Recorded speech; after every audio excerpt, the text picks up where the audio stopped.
All right, welcome to the show, everyone. My guest today is Mark Dobson. He's an elite performance strategist based in Melbourne, Australia. After helping elite athletes maximize their talents and achieve world-class results for 15 years, and been involved with medals at Olympic and World Championships, he found the same success principles applied to business. Today, his sole focus is translating those elite sporting lessons to help business owners and leaders achieve world-class levels of performance for themselves and the teams and organizations they lead. One of the concepts that Mark has expertise on that I'm curious about is the idea of being time rich.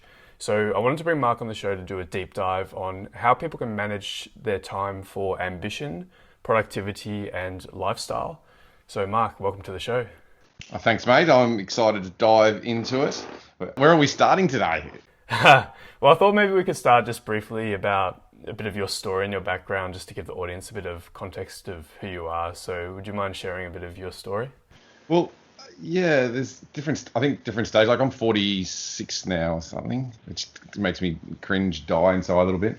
But when I started this, I actually was just running a local youth club. As a kid, I was about 16, 17, and I got involved in a good youth club has about 20 or 30 kids coming, and I had nearly 200 coming. And I just, I think people just made sense to me. I realized just to remember everybody's name and give them an experience they can't get anywhere else. And people just came in droves, and I kept on getting invited into more and more situations where people needed help, if you like, or that kind of impact, where they're like, well, how come our program isn't full?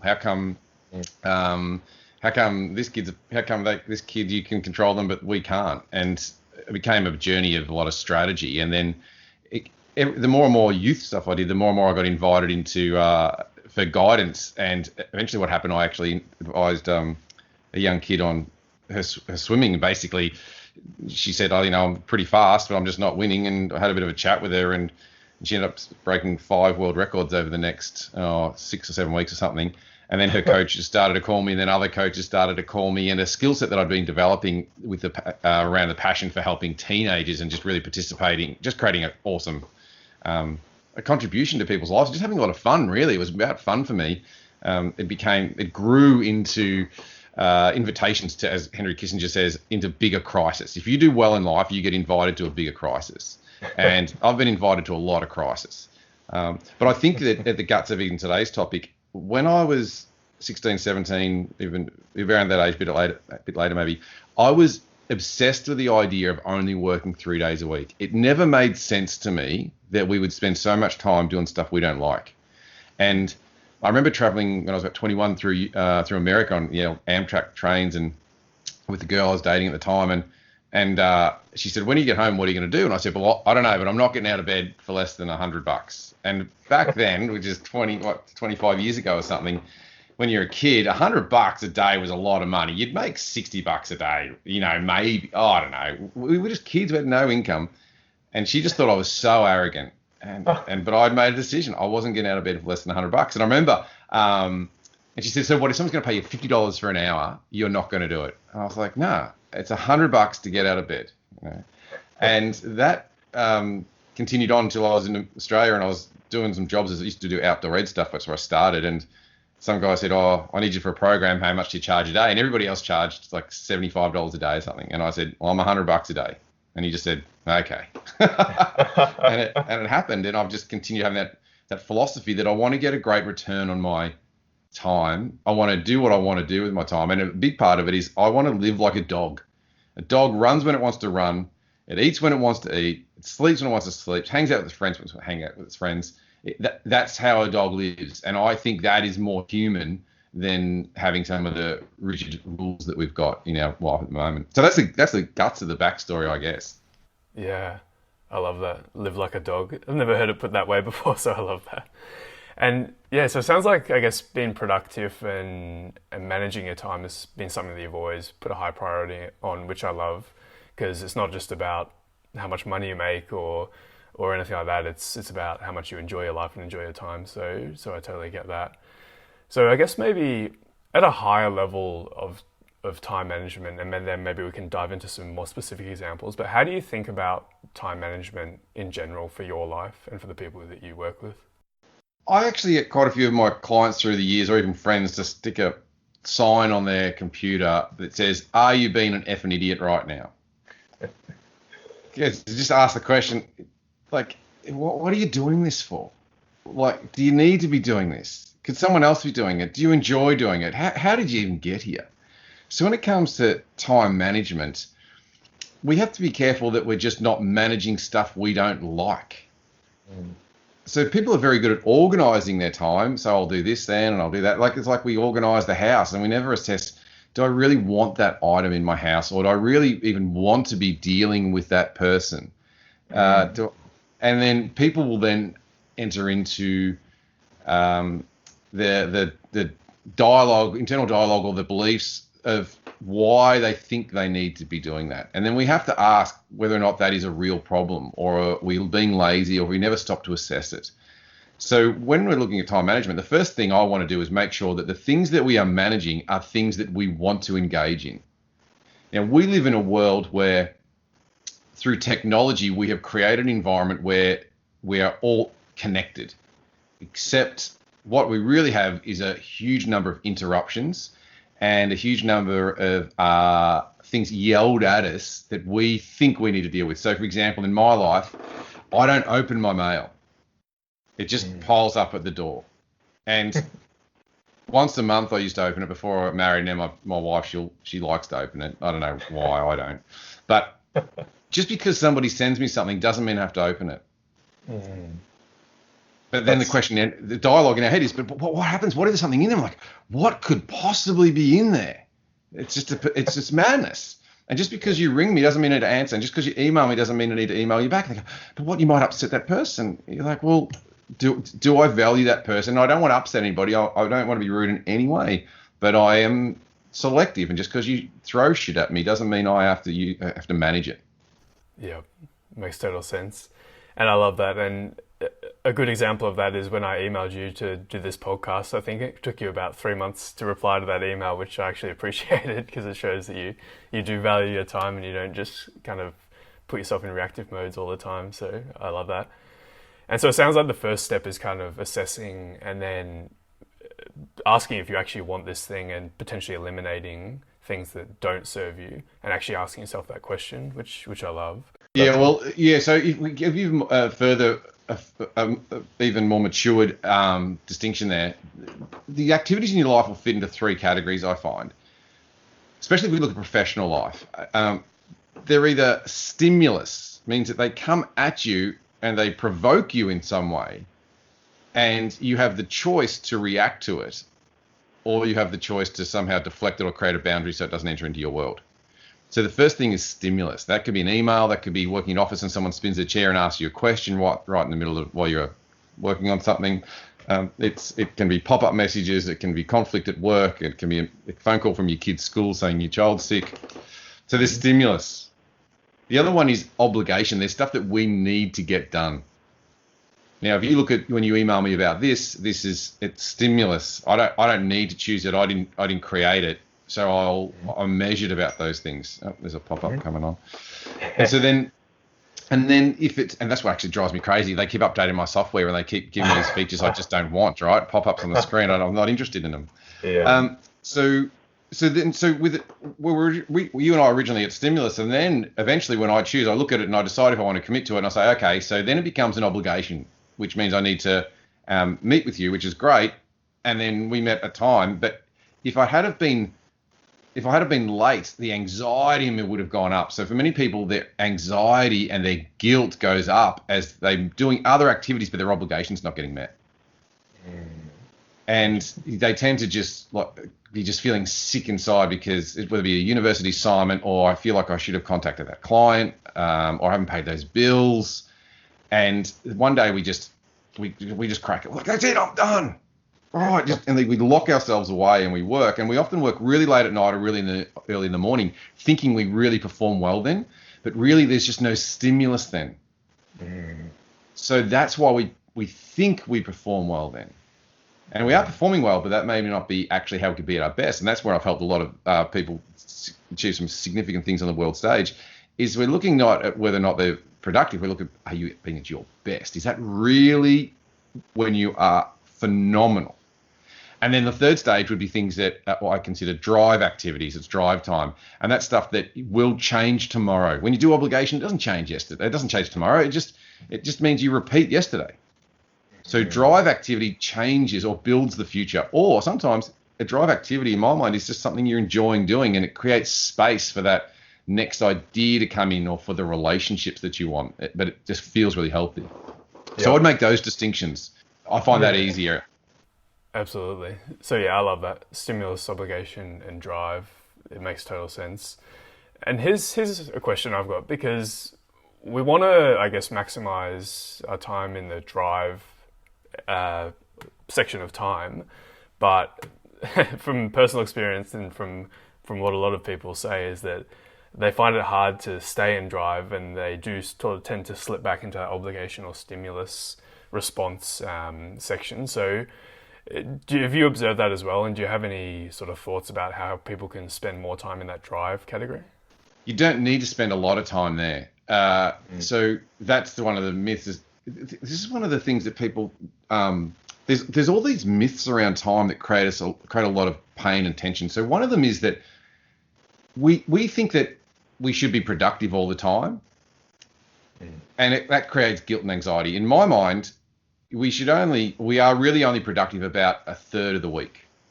I think realistically, a third of the week, and the rest of it's just trivial noise, logistics, crappy stuff. It's just almost housekeeping, or a third of the year or a third of the month, however someone's business works. Now, when you say about how much time can we spend in drive, usually what happens when somebody starts a business, they're actually only in drive.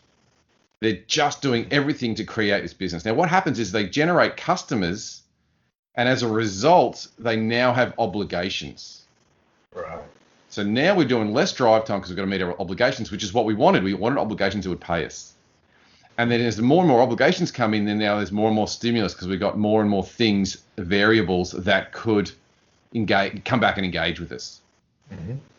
So the owner starts in drive, moves to obligation, ends up in stimulus, and then is just overwhelmed and swamped, and they can't transform their business at this point. So, and the reason they get stuck is they fundamentally didn't anticipate having to create so many boundaries. Mm-hmm. So I really think that drive is something that needs to happen intermittently. It's not always like you need to be there. I just think we need to be deliberately allocating some time to it. Now, the shower is a classic. You're in the shower and you have all this stuff comes into your head and you're like, oh, that's it, I get it. You have these aha moments. Sometimes that happens when we're going on holidays. Sometimes there's when we read an article. I'm just about pondering when we would like to have some space to strategize and think.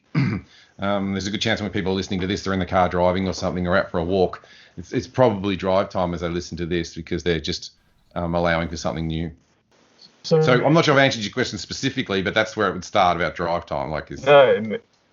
Yeah, absolutely. It makes sense. So we don't want to spend all of our time in drive, but we need to be deliberate in cultivating that time. I guess have you got any practical tips? Because here's a specific example. So someone working in a open plan office where they've sort of got an open desk and people are constantly coming over to them, asking them questions. They've got emails flying in, phone calls, all this kind of stuff. It's pretty easy to let the whole day go by and be in that stimulus and obligation zone. And if someone in that situation does want to get some drive time to be able to work on more high leverage tasks, have you got any advice or thoughts on how people can do that? So it broke up for a split second. Where are they working? In a co-working space, did you say? Just an open plan office where there's... Yeah, okay. So, well, if it's really impacting your work, then you can't work in that location. So you want a different location for each activity. Mm-hmm. So if you're doing drive time, so one of my friends, Ananda, he negotiated and landed 2 $1 billion deals. So you got a person to write a check for $1 billion twice. Wow. It's a very interesting man, right? And we have some great chats. But what he does when he moves to a new organization, he just tells them that on Fridays he's working from home. End of story. And during the week he collects all the articles that he thinks needs to read that are important. They come across his desk, or news articles where he thinks, oh, that'd be good. And rather than feeling the anxiety about trying to do it right then, or I can't do it right now and then feeling guilty because he didn't. He just, on Friday, has a cup of tea at his dinner table, the breakfast table, and he just reads all those articles, and he's at a different pace, in a different place, and people don't engage with him. So you need a different location for each activity. And that's one of the challenges when people work in an office. There's often a lot of small meeting rooms in offices now, but historically you had the same desk for everything. Yeah. And historically, though, that was created because it was a culture of obligation. Most businesses were built around, this is your job, you will do this all day, and it was fully an obligation desk, basically. Yeah. So one thing would be have different locations for things. The other one is you need to put some boundaries in place so that people know when to interact with you. So I never email, text, phone call anybody after about 6:30 at night. Because if I do, everybody thinks that I'm fair game. Contact him in the evenings. So I create that boundary. Some people have on their bottom of their email, they've got, I'm in the office from 9 to 5, Monday to Wednesday. And straight away, if you email them or contact them Thursday, Friday, they're not there. So you know that. But they might be in the office. They might just put that at the bottom, and then they've just deliberately allocated Thursday and Friday for not have interruptions. So you have to set up some boundaries. And my one on my phone is, please do not leave me a message. I will not listen to it. Send me a text, send me an email. I don't enjoy listening to it. I won't call you back. Text me, email me. Because I've recognized that that's just another task of listening to my messages. So I would be looking at putting boundaries in place for stimulus and allocating locations for each time activity. I love it. They're great tips. And so you've kind of mentioned a few things of, I guess, how you mentioned your friend who works from home on Fridays to make space and time for these other activities. Have you noticed any other patterns? Because you work with a lot of successful, high-performing people. Have you noticed any patterns on how those sort of people structure their day to get the most productivity? Are there any other things you've noticed? I'll give you something where, so going into the Beijing Olympics, I was advising the Australian swimming coach, Ian Pope, and that meant that I was working with these swimmers. For those people the Australian audience would appreciate, those swimmers are Grant Hackett, Michael Klim, Matt Welsh, Marika Gura, Pat Murphy, Matt Targett, Australia's best arsenal of swimmers. And I had quite a few conversations with Grant, and he was saying he made a distinction that when he was going into the Athens Olympics, he had a schedule for training, and he would get sick, but he was so driven that he would train anyway. And as a result, he got more and more sick, and he turned up to the Athens Olympics with a collapsed lung, and he still won gold. And so everybody was, his competitors like, yeah, you don't have a collapsed lung, it was collapsed lung, or it was pneumonia or something, and I don't know, it was something ridiculous. And everybody said it's not possible, but his lung capacity is so bloody big, it's legitimate, they can't read it, it's so big. So that was real. However, you realize that was reckless. It wasn't a good strategy. So what he started to realize that as much as he was driven, the strategy was to know what components needed to happen in a week. But when he woke up in the morning, instead of looking at his diary, I have to train now, he would say, well, I don't feel great. I need to look after myself first. And he would move the parts around. So he still did as many training sessions, but not necessarily at that time. Now, this is what I mean. This is the elite side of living like a dog. It's like, yep, I've got to eat. I've got to chase the bus. I've got to do these things, but I don't have to do them now. So that would be something that I would encourage, because I think that historically humans adopt philosophies. We used to be historically about the country. We represent our country. And then in another period, we were like, we're all about religion, whatever was good, whatever the church told us to do. And then we started to become a lot more about family, but you look after your family. And then we started to become about the individual. And now we think we've given up religion, but we haven't. We've taken on a new religion, and that religion is the entrepreneur. That we have this philosophy that you got to hustle and you got to make some stuff happen, and you want passive income, and you want to retire by a certain age, and it's all stupid.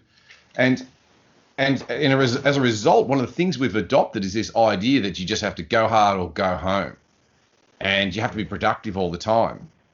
And that's where Grant's strategy about, hey, I've got these pieces I need to do, but I'm going to do them when it suits me. And I'm going to do that without the guilt. I'm going to do that without beating myself up about it, worrying about it. I'm doing it proactively, knowing it's a great strategy. That is advanced time strategy, time management, although people often, they dismiss it because they listen to their new stupid religious ideas. When it's not religion, God religion, it's idealism or, a framework for, thinking we're winning. Yeah. Yeah, interesting. And I think there's something you've said that is similar to that, where you say being busy isn't impressive, it's amateur. And I think that's very true. And it makes total sense to me.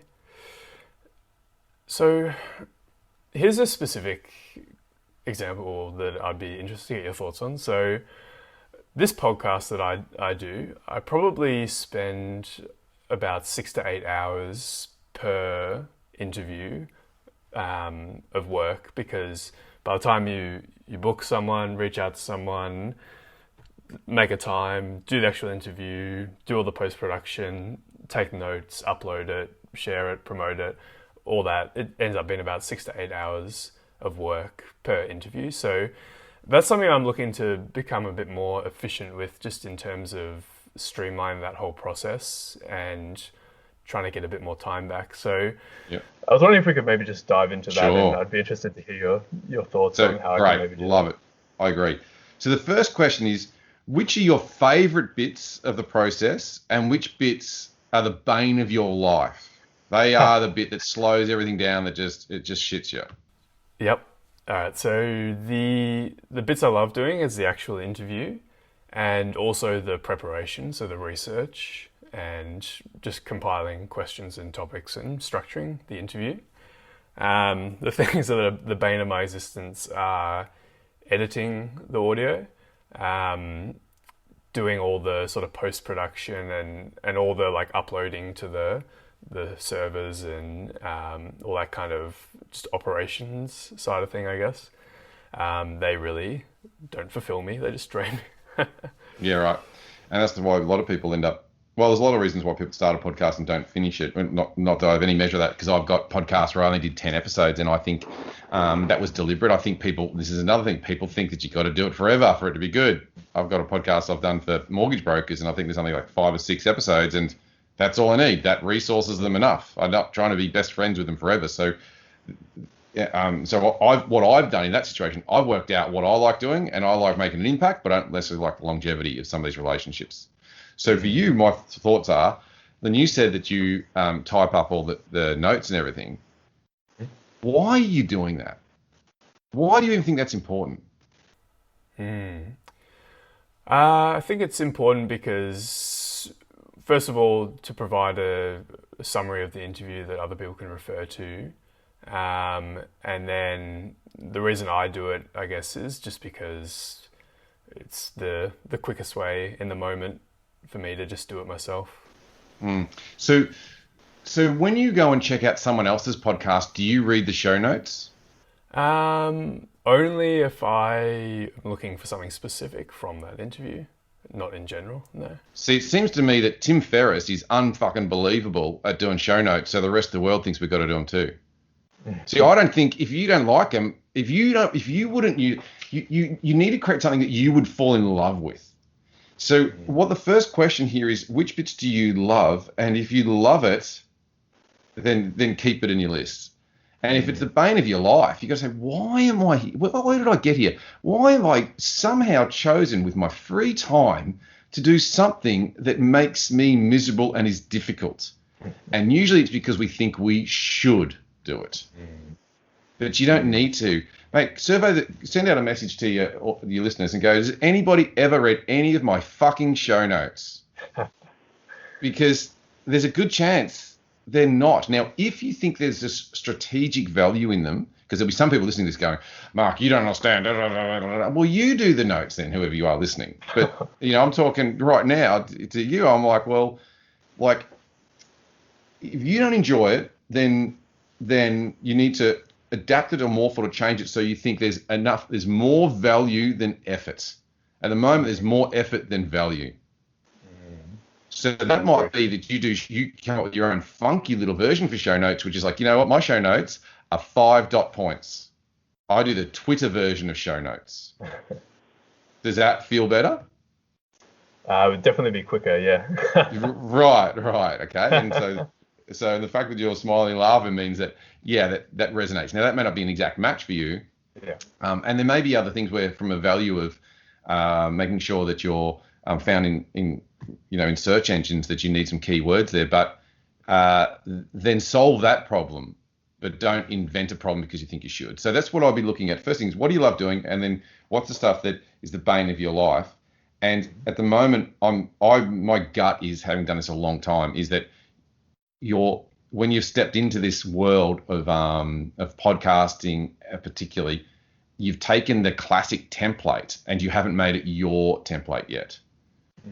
So you're at a defining moment. You say, okay, how do I want to do it though? Like, what questions do I really want to ask? You know, where do I really want this to go? How do I really want, when people engage with it, what do I want it to be like? And I think we haven't really explored that yet.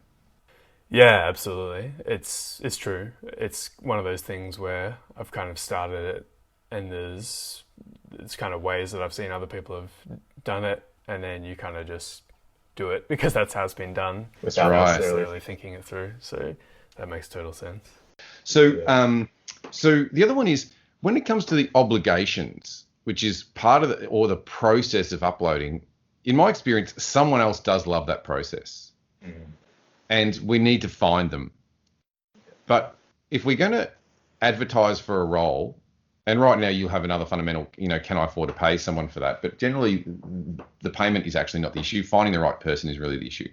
So we need to advertise as bluntly as we possibly can. And that is like, if we put an ad out or, call on our social media or something, hey, looking for somebody to help with the podcast, it's an exciting project, doing this incredible stuff, Don't sell the glitz. Say, I have a podcast. I need somebody who likes the process of editing the audio, uploading it to Drive. Once it's done in 15 minutes, load it up, transfer it across here, click this button, move it there. I need somebody who loves that.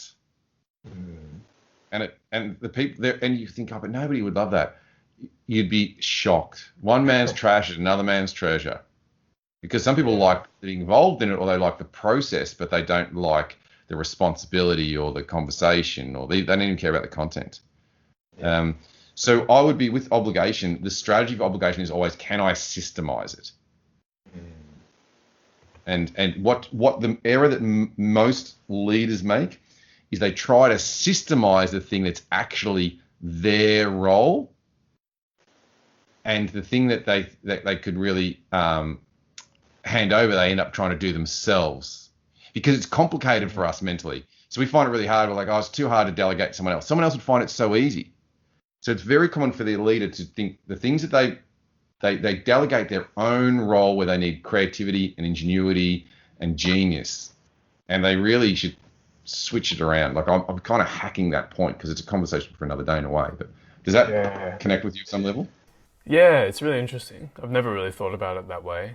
I totally get it. Makes sense to systematize what you can and outsource things that aren't your sort of zone of genius, I guess. But I never really thought that a lot of the times we try to delegate our own role or systematize our own role when maybe we don't need to as much. So systemize the supporting roles. Systemize the supporting roles. And like, for example, I've written books and I've been on stage, and I was on stage a lot. But when I'm on stage, when I was young, I tried to create a business where I could send out other people to be on stage. And the truth is, people contacted me and said, Mark, we want you. We contacted you. Why are you giving someone else the audience that you found? So I systemize, say, the finding of it, or the booking process and everything around it, which is kind of obvious, but wasn't to me back then. Yeah, that's really interesting. That's great. That gives me a lot to think about. Really asking myself the question of how do I want to do this? Making it my own, not just blindly following how it's been done in the past by other people, and then trying to either, if it's not important to me and it's not important for any other reason, eliminating that, and then taking some of these other tasks that are important but I don't enjoy doing and systematizing them and looking to delegate them. That totally makes sense. So thanks for your input. Oh no, that's great. You really have got the hang of it. And I think now this you've got a good reference point to what drive time is. Drive time is now pondering, how do I want this show or this process to be or this template to be? What's my version of that? Like I've found that with doing blogs and social media. Like I've got little time for social media. I think it's an absolute waste of everybody's time. And I know there's Gary Vaynerchuk and all those guys are going to tear me a new one. But I know people are very, very successful on social media, but they don't eat. I had a guy, one of my clients the other day, he goes, I had 1 million impressions, 1 million contacts, and I did not sell one single thing, and he'd been doing it for ages. And he measured 25 metrics in his business, and he started to say, look, you know what? This social media thing is not what it's cracked out to be. I'm like, yeah, it's a tool to create community. It's a tool to maintain relationships, but we're overvaluing it. So I've had to work out what's my version of social media. And what I'll often do is I might advise an athlete, and maybe they're about to compete, or maybe they're about to do a press conference because the crap's hit the fan, and I'll text my immediate community, people who are my friends who I trust, and that is actual, like, social networking. But I would never put that on a social platform like LinkedIn or similar. But there are times when people are looking to see me to see, okay, he's a speaker, do we like him? And they need to be able to go to my social media to be able to see, to verify. Yeah. But I don't need to post every day. Where other people have told me I need to be on Twitter and LinkedIn and Facebook and I'm like, no, I don't. So I'm not anti it. I'm looking for what's my version of this, which is what I would be doing with your drive time. Is what's my version of this that only I could do, that I would love it, and nobody else on the planet would be able to compete me at this because it's my way, and yeah, it makes more sense to me than anyone else. That's what I'd be doing if I was in your shoes. That would be your drive time activity. Yeah, I love that. Thanks for sharing that. It's very helpful, and that's a great example you gave of where a lot of other people think they need to be posting every day and on every platform. You've kind of made your presence, but it's not something you consistently add to or feel like you need to, because that's just not how you operate and what you want to do. So I love that. So one thing you say that I think is really interesting, I'd love for you to unpack a little bit, is you say that many people have trouble perceiving time. And I thought that was a really interesting point. Could you maybe just explain what that means and how people can be more aware of time? So another word, I do definitely say perceiving time, and it's accurate. Sometimes an easy way to get to that point is that people aren't very good at judging time. I think we all experience that where, for example, we say, oh, look, it's just 5 minutes away. I'm 5 minutes away. And you actually time that trip and it's 15 minutes.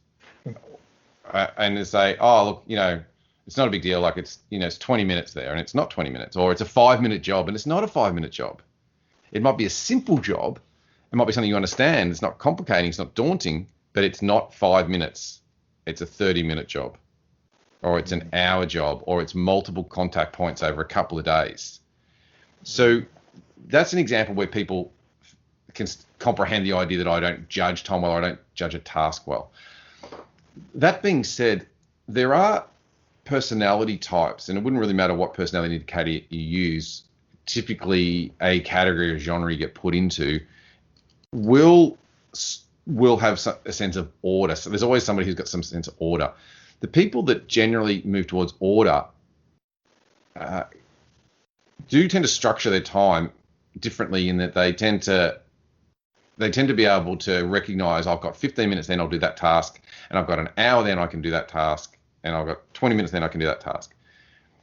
At the other side of that sliding scale are the people that aren't necessarily organized. They're a bit more spontaneous, and they tend to be very good when it's out of order. They're very good at being able to navigate a situation. So this is the person who might be an entrepreneur moving into uncharted territory. There is no plan, so they have to be able to do it. However, this person tends to see time in larger chunks. Saturday morning, Saturday afternoon. I've got coffee in the morning. I've got driving the kids to basketball in the afternoon. Day's full. Now, the day's not actually full, but they tend to think in chunks differently. Now, in a really pressure situation, they might be able to put all things back to back, but instinctively they don't perceive time in that they think that anything that takes more than, say, 15 or 30 minutes equals half a day. Interesting. And as a result, they can feel overwhelmed because if they've got 4 things in a day, that feels like 2 days worth of work in one day.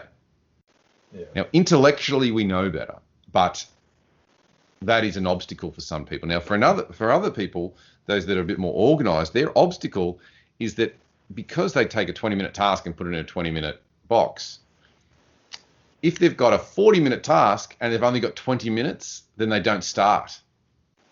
They just won't start because I can't start and finish in one go. So that person can have something in their life that they just never do because they never get enough time to start and finish one go.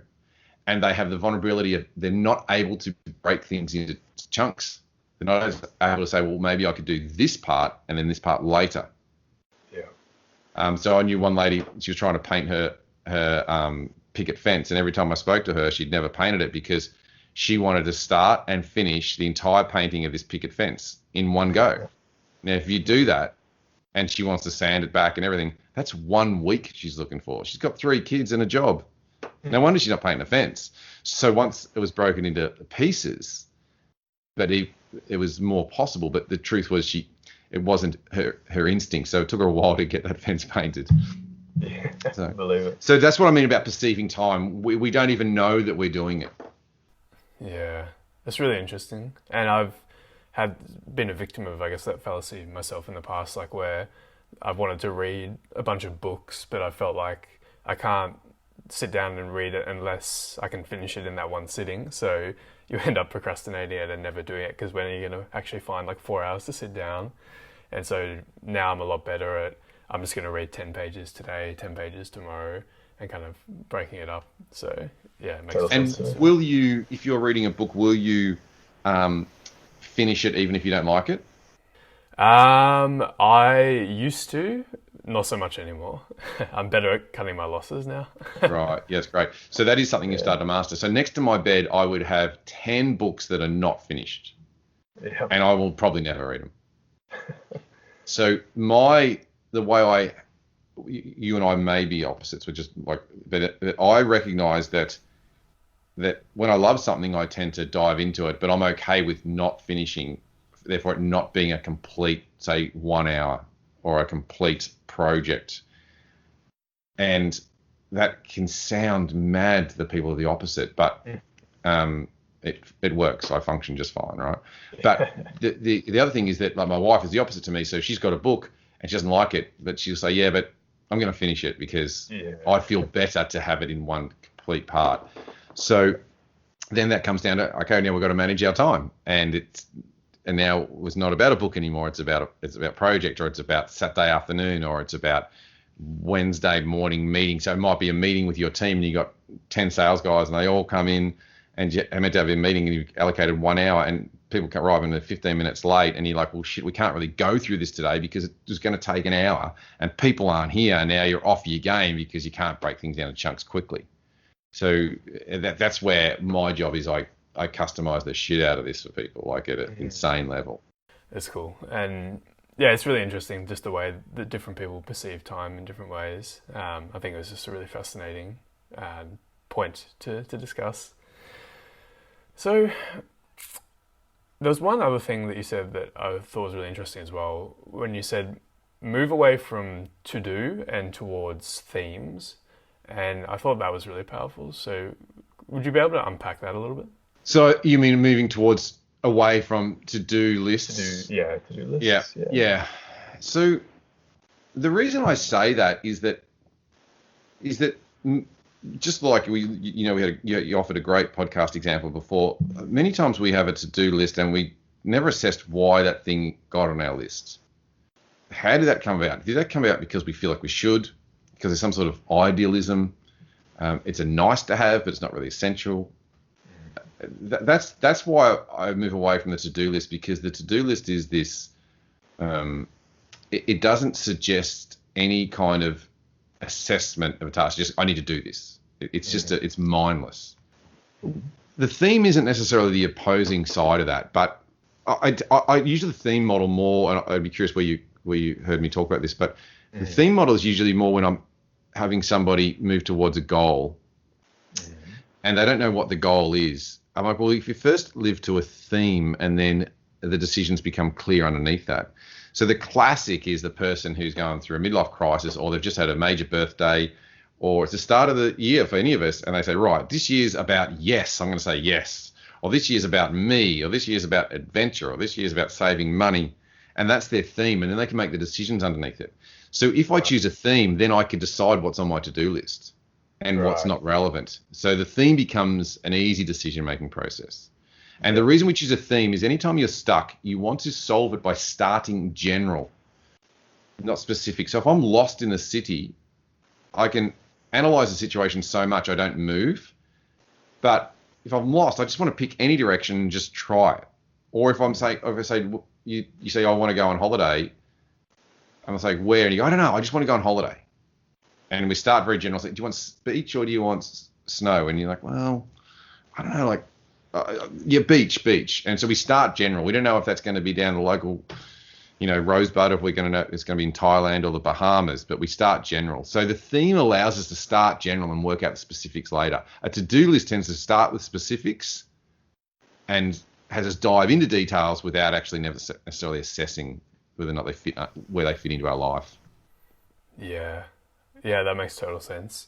Is it fair to say that, I guess, just starting at a to-do list is more just, that's putting just in that stimulus zone, rather than being deliberate and sort of having a theme that comes from maybe the drive zone and then working backwards, something like that? Yes, you start with the drive zone and you work backwards. So the to-do list is fine. Like sometimes I'll be on stage and I'll say, listen, you got to throw out your to-do list, and you see a handful of people's faces just drop, like, and they sort of look around and they're shocked. They are having this traumatic kind of moment where they're just, and what's racing through their head is, hang on, don't tell me to throw out what makes my whole life certain. I operate around this thing, and they're wondering, is this whole day presentation going to be about this? Because I don't know if I could cope. And I have to let them know we can use a to-do list, but it's how we get to the to-do list. So we start by clearing it out. And the other thing we start by is you clear out your diary. You look at your diary and you have to clear it. You have to clear it for the areas where you do perform best. So, for example, my drive time, I'm best at drive time Monday to Wednesdays between 8 a.m. and about 1 in the afternoon, 2 in the afternoon. That's when I'm at my best then. So I will not book meetings unless they are significantly valuable. So even today when we're recording, it's a Friday morning because Friday's allocated for this. So that's why it took us so long to have this time, because I've only got a certain number of Fridays available for this. Otherwise, it would cramp my other activities. Yep. And so you would work out when you perform at best, and you have a clean slate on your diary and your to-do list, especially for the drive time, and then you start to choose what goes in it. I think anybody has renovated their house, or organised a house, sometimes you just move the same shit around your house and it doesn't look any different.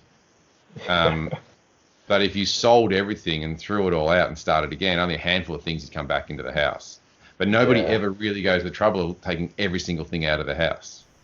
Yeah, I love that. It's starting from scratch, starting from a clean slate. Makes you really question, do I actually need this? And then you can kind of go from there. Yeah, I had an incredible experience a few years ago when I was renting a place, and I talked the landlord into painting and carpeting. And but the problem with that was that the painters and carpenters came, and what happened is in every room I had to get everything out of the room, move it to another room, and then from that room I had to move it back to that room. But it wasn't just, there was multiple rooms happening at the same time, so I was moving everything constantly for about a week or 10 days, and I got so pissed off that I got to a point where I'd look at an item and go, can I ever be bothered putting that back? Fuck it, it's going. Oh, sorry, I'm swearing on your podcast. You better go for it. Right? But I was like, well, it's gone. Like, so then by the end of the process, it had been unbelievable because I'd really cathartically picked up every item in the room and looked at it. And a bit like Marie Kondo, if you haven't read the Magical Art of Tidying, or I think it's just a phenomenal book. And I did that with my house, and then I think that also helped me to do it with my time even more. Like, what am I actually doing this for? I love it. So powerful, and an exercise that a lot of people should do with their belongings and their time as well, I think. Yeah. So that's amazing, Mark. You've shared a lot of awesome tips and just insights and ways to look at managing time, which I think is it's an interesting topic because a lot of people look at it at its basic kind of level. They might look at how to streamline a to-do list, but you're actually diving a lot deeper and saying, does this even need to be on the to-do list, which I don't think many people do, so I love that.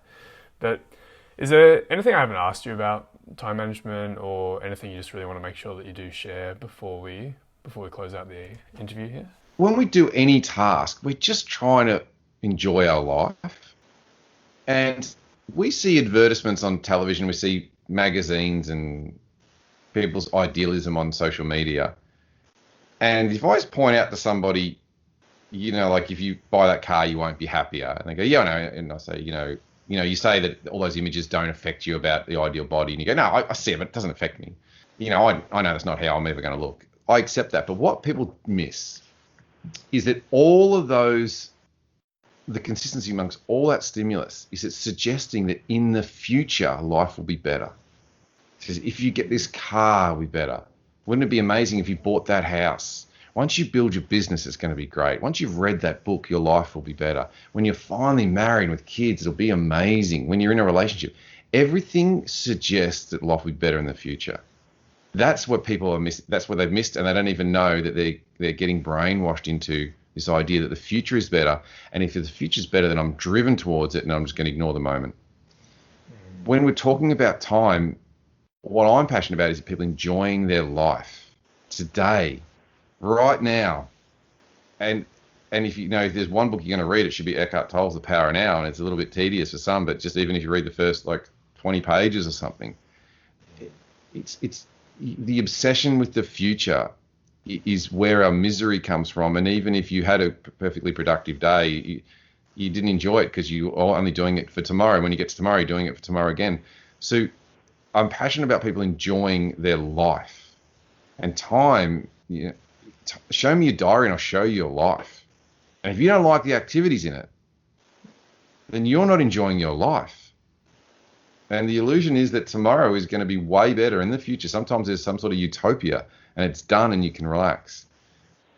The mastery of time is the mastery of enjoying now. And if you're not enjoying it, stop. And if you value your life enough, you won't do dumb stuff for dumb people.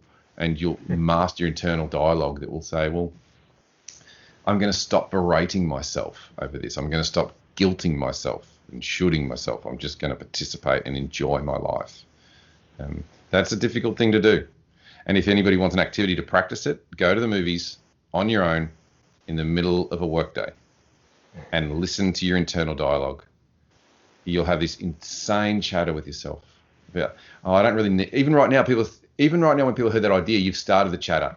Oh, that's a good idea. I don't really need to do it. I'm sure I can learn it without doing it. I don't think that's not really a good use of time. And if you did manage to get there, you're like, oh, I just spent $20 in the middle of the day. Popcorn, do I need popcorn? What am I doing? I'm here on my own. What does everybody think of me? I really should be doing this. This is not a good use of time. How am I going to explain this to someone else? That internal dialogue is the opponent. And that's all the baggage. That's all the baggage from our community. But if you really like the movie, just go to the movies and just be present. That's my agenda. I love it. That's amazing.